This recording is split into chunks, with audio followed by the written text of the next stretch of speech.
Well, I grew up in Dallas, Texas, born 1930, and lived there and went to grade school and high school there. During a Corps trip in 1946 in Dallas, there it was reported that some of the cadets removed a streetcar from the track, and that I decided that I needed to join that bunch. So that was something that got me turned on to A&M. Well, I was volunteer, and we were in a parade in San Antonio, and that's where one of my classmates, he claims that some girl in the audience said, "Look at that tall boy, ain't he funny looking?" And he has maintained that name, funny looking, to me today. In fact, he still calls me funny looking. But my claim to fame being in the Ross Volunteers, I think was to shake Eisenhower's hand when he dedicated the MSC building there in 1951.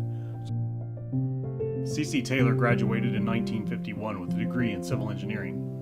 He went to work for Humble Oil and Refining Company, later a part of Exxon, before being called to active duty in the United States Army. Returning from the Army, he spent his career with Exxon, becoming Vice President of Esso Australia, President of Esso Norway, and Vice President of Esso Exploration in Houston.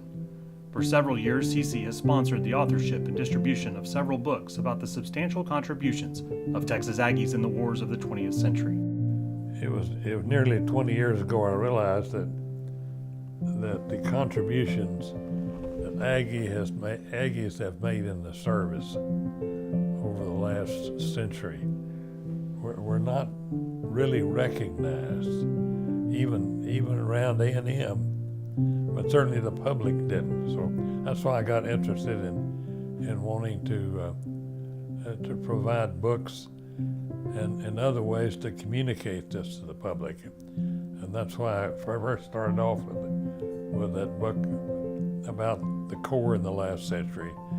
People need to realize what goes on in the country here, just like we had